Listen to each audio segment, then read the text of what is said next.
மதுரை மாவட்டம் அவனியாபுரத்தில் லஞ்சம் தர மறுத்ததற்காக குடியிருப்பு கட்டிடத்தை நகர்ப்புற வீட்டு வசதி வாரிய அதிகாரிகள் இடித்ததாக புகார் எழுந்துள்ளது.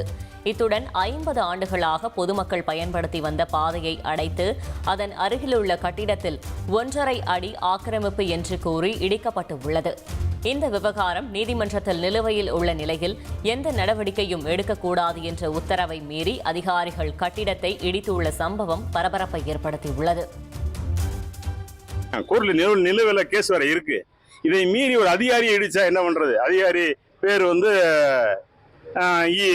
குவேந்திரன், இன்னொரு கும்பையா பாண்டியன், ஆதீஸ்வரி. கேட்டா எனக்கு காசை கொடுக்க மாட்டேங்குது. நாங்கள் என்ன பண்றது? நாங்கள் ஒரு LH கொடுக்க முடியாதா?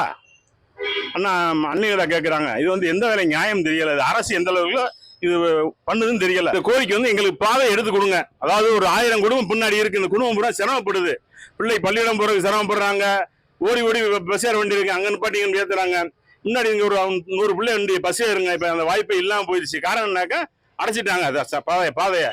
இதுக்கு ஒரு சரியான முடிவு எடுத்து அரசு இந்த பாதையை எடுத்து கொடுக்கணும்.